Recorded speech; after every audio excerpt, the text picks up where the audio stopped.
Bom dia, eu sou o Tom, estou te recebendo aqui nos estúdios da Igreja Evangélica da Aviliara para mais um estudo bíblico digital, para mais uma EBD, uma Escola Bíblica Dominical. E você é muito bem-vindo. Se você está nos assistindo nesse primeiro domingo de setembro, logo mais nós teremos no culto presencial a ministração da ceia e eu tenho orado para que você seja muito abençoado. E se você está nos ouvindo, nos assistindo em qualquer outro momento, eu tenho orado para que o Espírito Santo te visite e que essa reflexão também seja bênção para você, para o seu coração, para a sua vida espiritual e para a sua caminhada. Hoje eu vou falar com vocês sobre a lição 9. A lição 9 de uma revista que nós já estamos ministrando há algumas semanas. Ela tem como título principal Examinar as Escrituras. Nós estamos refletindo sobre a doutrina da Bíblia. E hoje eu quero falar com vocês sobre a Bíblia como alimentação. Você já pensou na ideia de um bebê recém-nascido comendo uma lasanha bem recheada ou aquela costela na brasa? Você já imaginou essa situação? E o contrário, um adulto de 20, 30, 40, 50 anos vivendo à base de mamadeira, faz sentido para você? Não, né? É muito estranho esse pensamento. Mas é isso que eu quero comentar com vocês hoje e vem comigo, porque nós queremos fazer uma reflexão falando da Bíblia, fazendo uma analogia com o alimento, uma analogia que a própria Bíblia faz a respeito de si próprio. O texto que eu quero ler com vocês, eles são dois. O primeiro está no Velho Testamento e o outro no Novo Testamento. E diz o seguinte: achadas tuas palavras, logo as comi. As tuas palavras me foram gozo e alegria para o coração. Segundo, isso está em Jeremias 15:16. Segundo texto, não só de pão viverá o homem, e Jesus reconhecendo que temos as necessidades do pão físico, mas de toda a palavra que sai da boca de Deus. Texto que está em Mateus 4, versículo 4. A própria Bíblia se refere ao seu conteúdo como alimento. E eu quero falar com você sobre isso. Porque é muito fácil, todos se alimentam, todos precisam se alimentar. Então é um contexto que você não precisa ser um estudante, um estudioso profundo para que possa entender essa comparação. Eu, por exemplo, tenho um filho de 6 anos. E assim que ele nasceu, os primeiros cuidados que nós tivemos com ele foi de garantir que ele tivesse acesso ao leite materno. Aquela alimentação única e exclusiva continha todo o nutriente que ele precisaria para os primeiros meses de vida. À medida que ele foi crescendo, nós fomos incorporando novos alimentos. Sopinha, caldinho, um chá. E à medida então que ele foi se desenvolvendo e nós percebíamos ele crescendo, até agora que hoje ele já encara uma bolacha recheada, já comeu um McDonald's, mas nossa preocupação ainda é em estar fornecendo para ele o alimento sólido, aquele que tem nutrientes que vão permitir que ele continue crescendo de forma saudável. E isso, gente, é o arroz, o feijão, o legume, a proteína e todos esses cuidados que nós temos com a alimentação dele. Quando nós pensamos na nossa vida, a alimentação, ela também não só nos garante a energia e a capacidade de exercermos as nossas atividades, mas a alimentação ela faz parte culturalmente de uma série de outras situações. Por exemplo, quando a gente quer comemorar o aniversário de alguém, comemorações, celebrar o casamento, celebrar que alguém foi batizado, um domingo de batismo, celebrar o Dia das Mães, o Dia dos Pais, todos esses eventos, reencontro de amigos da faculdade, reencontro de pessoas queridas. Acredito que à medida que a vacinação está avançando, tenho certeza que muitas pessoas que não se viam há muito tempo estão se reencontrando e esse reencontro geralmente inclui comida. A comida é um elemento importante nas nossas comemorações, nas nossas celebrações. Eu me lembro de quando era mais novo e até na vida adulta, quando, por exemplo, estava gripado com alguma questão, a minha mãe preparava sopa. Então o alimento também ele tem aquele poder de cura, de acalento, de acolhimento, né? De você receber uma sopa quentinha quando você está gripado, como você se sente bem. Quando você está triste e toma um café com alguém, quando você prepara um bolo e leva para alguém, enfim, o alimento ele tem características que vão permeando a nossa vida.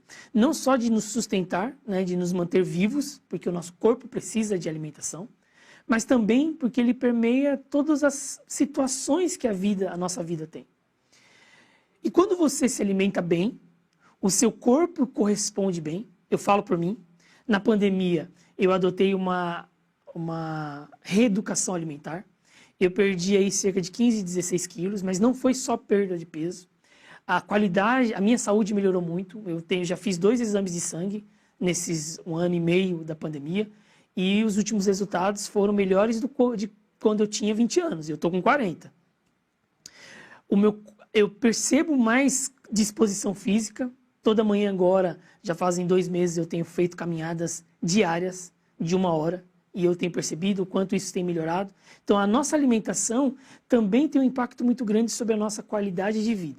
E o contrário também é uma verdade. Quando a gente se alimenta mal, nós estamos sujeitos a doenças, pressão alta, diabetes, gordura no fígado, enfim, uma série de enfermidades que são oriundas da alimentação, da má alimentação. Tudo isso eu falo para vocês falando sobre... E eu não sou nenhum nutricionista, não sou nenhum médico, apesar de eu estar usando hoje uma polo branca. Eu não sou da área da saúde, eu sou da área de tecnologia e estou aqui porque também sou da área espiritual. Porque eu quero conversar com vocês usando essa analogia da Bíblia como alimento para fazer reflexões a nosso próprio respeito. Quando eu perguntei para você se fazia sentido você imaginar uma criança recém-nascida sendo alimentada como uma lasanha, tenho certeza que esse pensamento causou estranheza em você.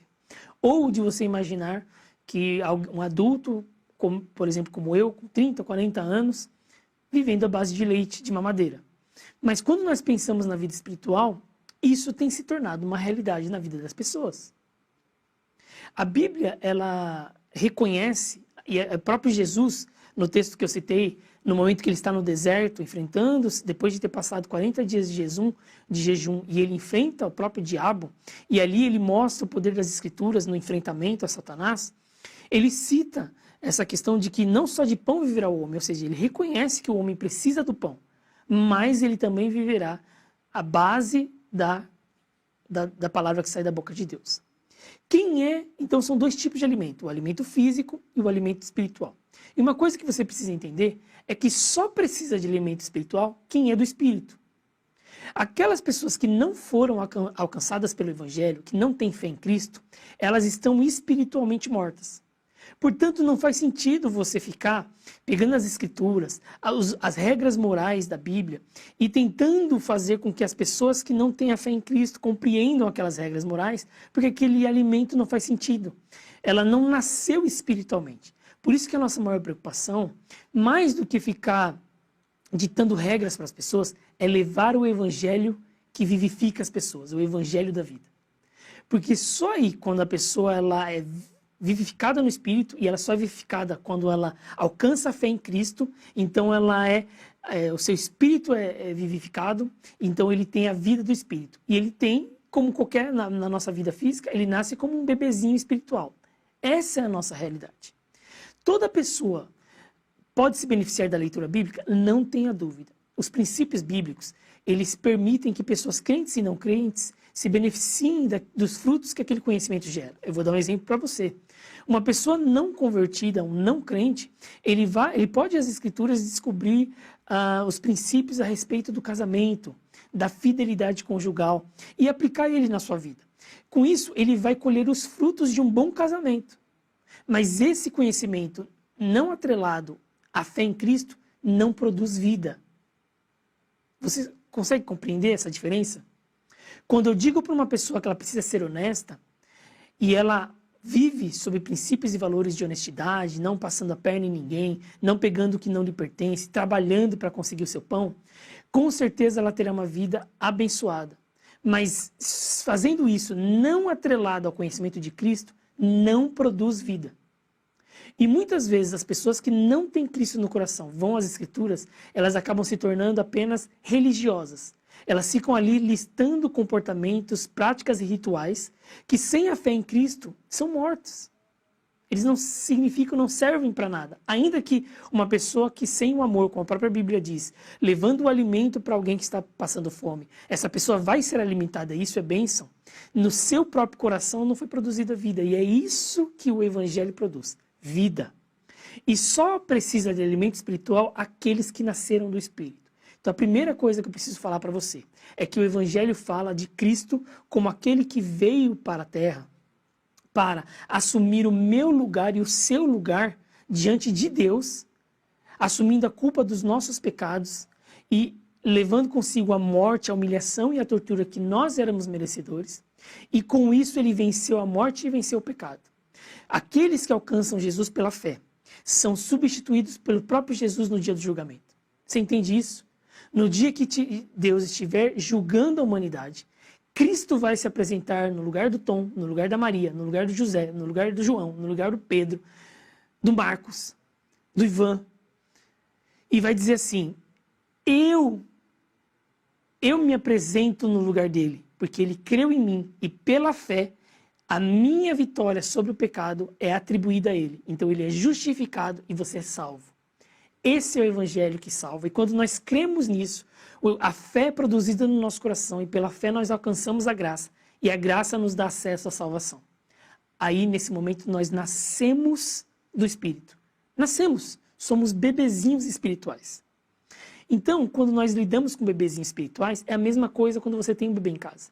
São os adultos, os mais maduros, que vão se preocupar com o alimento da criança, do bebê. Vão se preocupar com as horas corretas dele se alimentar, garantir que ele está se alimentando nos momentos corretos, garantir que ele está recebendo os nutrientes corretos e garantir que ele está tendo a melhor alimentação possível. Nós, aqueles que já estamos na igreja há mais tempo, somos os responsáveis por pegar na mão desses que nasceram no Espírito recentemente e conduzir eles pelo conhecimento a respeito do Evangelho. Mas nesse momento, nós temos que compartilhar aquelas verdades mais últimas, as primárias, as mais superficiais. E quais são elas? Compartilhar que Deus é amor, que Deus, à medida que nos salva, também nos concede o Espírito Santo, que é um auxiliador, um ensinador.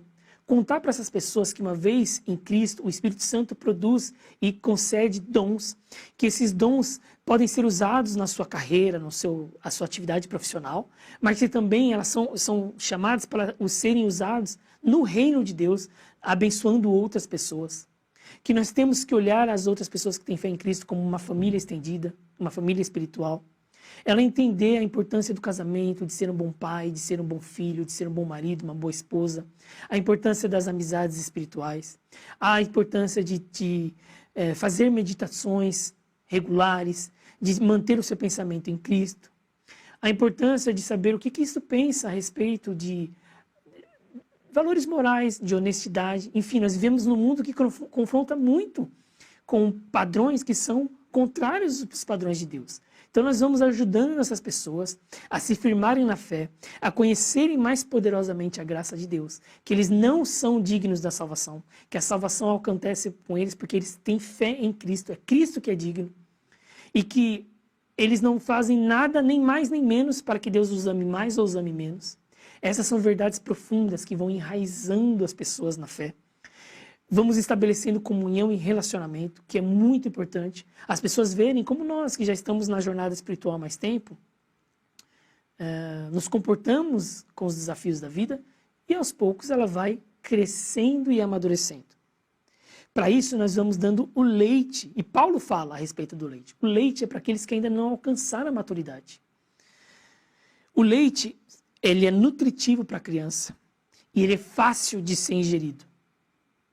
Por isso que nós temos que garantir essa alimentação, trazê-los para a EBD, levá-los para uma célula, onde eles vão ter contato com aquele alimento que é fácil de ser digerido e que vai auxiliar eles nessa caminhada.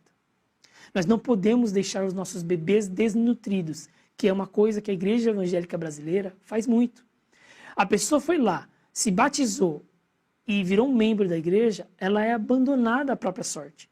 Mas o Senhor Jesus, quando nos chama de família espiritual, quando nos concede o Espírito Santo, Ele está dizendo que nós somos responsáveis pela caminhada daquela pessoa.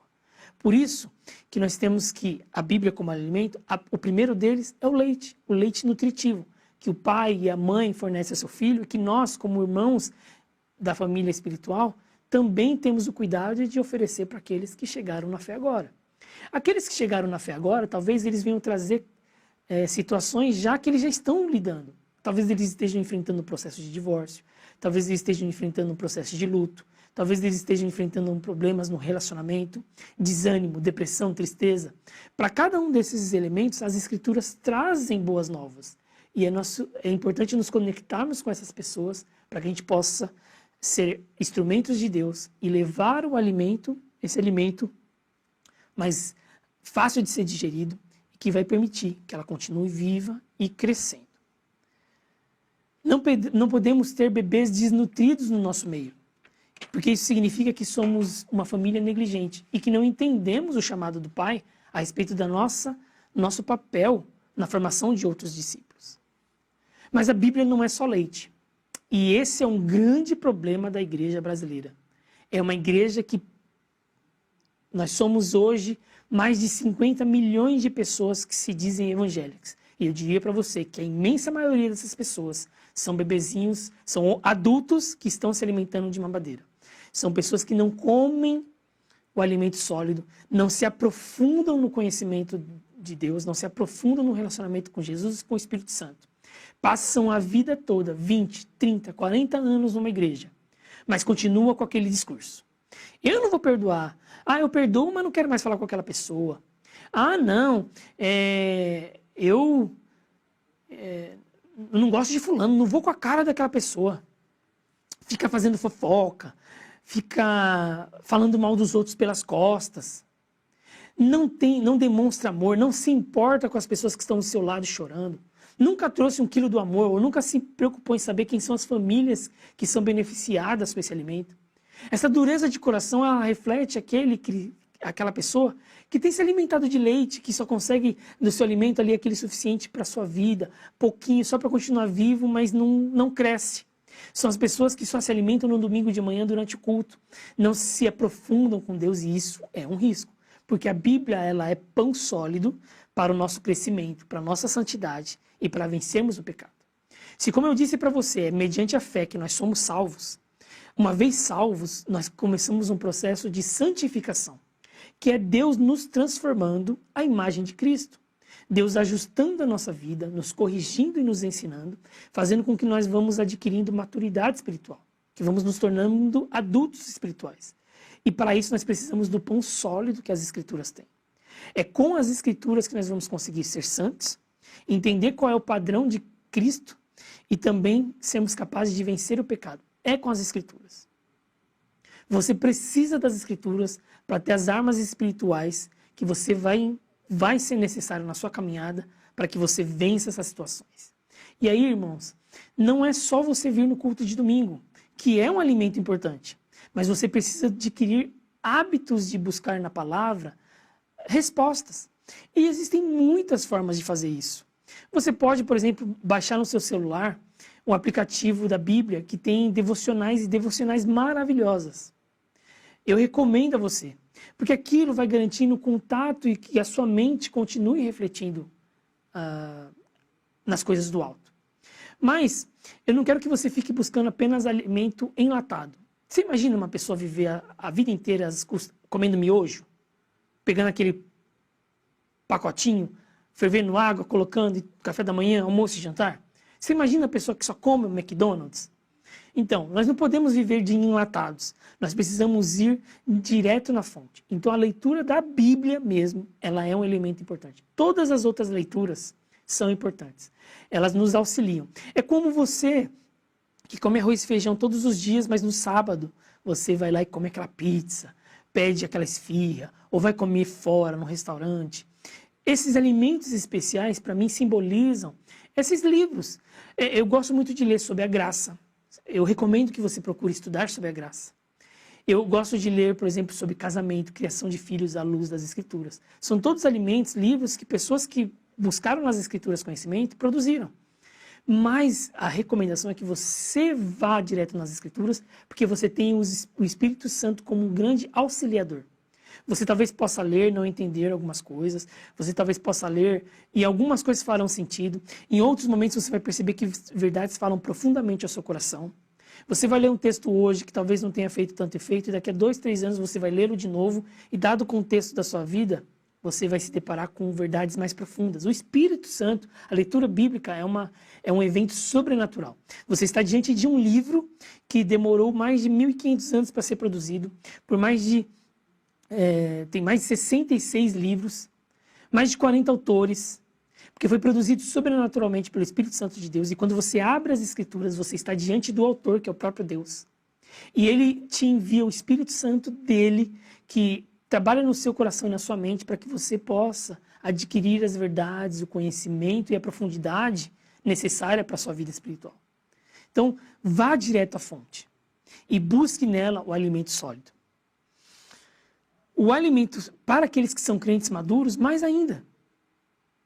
Eu gosto muito de um autor, o Max Lucado, um autor americano. Os livros dele são muito bons, muito bons. E eles são livros evangelísticos. Você pode comprar um livro do Max Lucado e dar para alguém que não conhece a Cristo ainda, porque aquele livro, eles são muito fáceis de serem lidos e levam a fé em Cristo. Para aqueles que acabaram de chegar na fé, também tem muitos elementos ali básicos que ele trabalha de uma forma excepcional. Mas passado 10, 20 anos na igreja, não é possível que você continue lendo Max Lucado até hoje. Ainda que seja uma leitura gostosa, você já deveria estar lendo livros de autores mais densos, que trazem verdades mais profundas. Essa semana eu estou participando de uma sessão com casais, de um seminário, na verdade, é o Aliança, em que vários casais ali nós estamos fazendo estudos voltados para o casamento. E a ministração dessa segunda-feira foi de um casal de pastores, cujo a esposa caiu em adultério. E não só isso, ela engravidou. E a ministração é dada pelo casal, pelo pastor, que não só, óbvio que eles contam toda a história, e uma história muito dolorosa, mas ali eles contam que não só eles em Deus, eles restauraram o casamento, como ele criou o filho do adultério, como sendo seu filho, que hoje já é um adolescente. Quando a gente fala isso, é uma coisa absurda, extraordinária, mas só é possível ver isso mediante a graça de Jesus e uma profundidade muito grande na palavra, porque você entende qual é o desejo de Deus para o seu casamento. E nós precisamos estar vivendo isso. Na fé, nós precisamos estar buscando esse conhecimento mais profundo, porque precisamos continuar crescendo a imagem de Cristo, continuamos sendo necessários bons profissionais, bons cidadãos, bons vizinhos, bons maridos, bons filhos, boas esposas, bons avós. E isso nós só vamos encontrar nas Escrituras. As Escrituras também, como eu falei, assim como uma pessoa gripada, uma sopa faz muito bem, para a pessoa que está ferida, que está enfrentando situações difíceis da vida, um divórcio, problemas no relacionamento, um momento de luto, de tristeza profunda, a Bíblia também é bálsamo para as nossas dores, porque ela também traz verdades profundas e revela um Deus de amor que se preocupa com os mínimos detalhes da vida dos seus filhos. A Bíblia também é mel para atrair os outros. Sim, as Escrituras falam de coisas que atraem as outras pessoas, seja por curiosidade apenas, mas uma vez que ela é atraída, você tem a oportunidade de revelar mais e mais. É aquele mel que atrai a pessoa, mas de repente você pode servir um banquete por inteiro. Porque as Escrituras, elas trazem mensagem para o adúltero, para o ladrão, para o viciado em drogas, para o deputado que rouba, para o empresário desonesto, para o filho mal educado, para a filha ingrata, para aqueles que estão presos em pecados de moralidade sexual, para aqueles que estão presos no vício, aqueles que estão presos na idolatria ao dinheiro, à fama, à imagem, para aqueles que são viciados em redes sociais, para aqueles que são egoístas, não conseguem se importar com as outras pessoas. Para cada uma dessas pessoas, dessas situações, desses sentimentos que todos nós, inclusive eu, estou sujeito, as Escrituras têm poder de cura. E ela tem também palavras de libertação e de salvação. Por isso, meus irmãos, eu quero concluir dizendo para você, nessa manhã de domingo, que os grandes desejos da nossa vida devem ser crescer na vida cristã, adquirir maturidade espiritual, vencer o pecado, os nossos pecados, sermos crentes maduros e atrair outras pessoas para Jesus. E para cada uma dessas coisas você precisa de 2 elementos. Primeiro, já ter alcançado a fé, obviamente, você precisa de 2 elementos. O Espírito Santo de Deus e o conhecimento mais profundo nas Escrituras. Quando você conhece as Escrituras, você tem uma referência importante a seu próprio respeito e a respeito do seu Deus. Você tem um conhecimento divino para os desafios da vida. Por isso que eu te convido, leia a sua Bíblia. Como? Faça uma leitura anual? Se você se adaptar à leitura anual, faça. Eu recomendo para aqueles que nunca leram a Bíblia, eu recomendo um processo um pouco mais longo, mas que traz mais profundidade.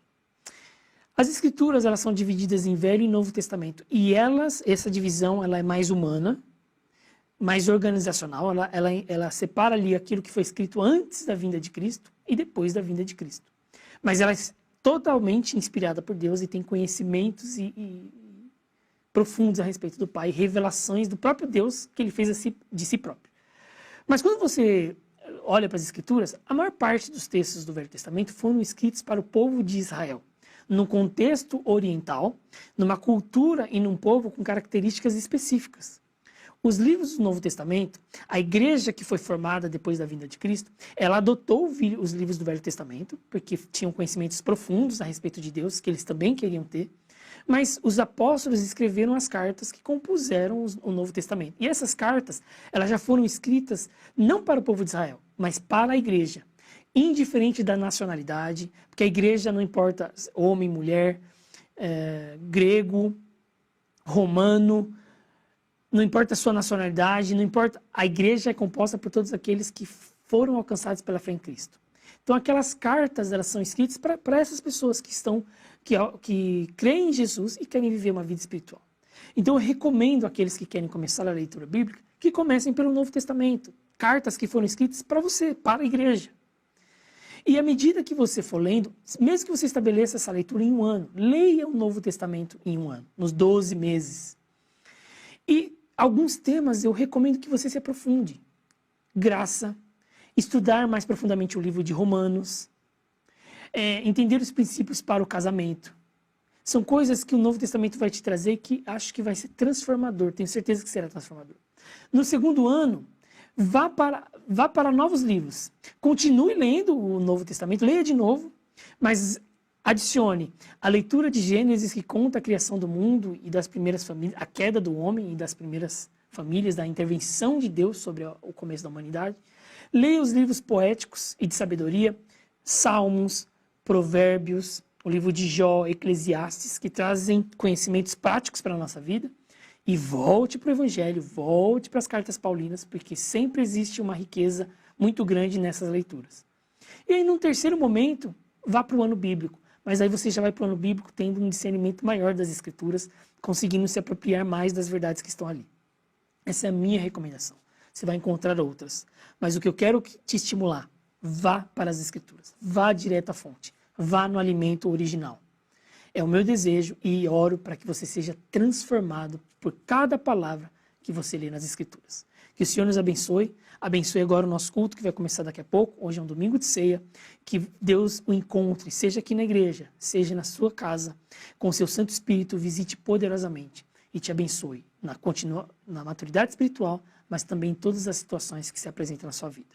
É a minha oração e meu desejo, em nome de Jesus. Amém.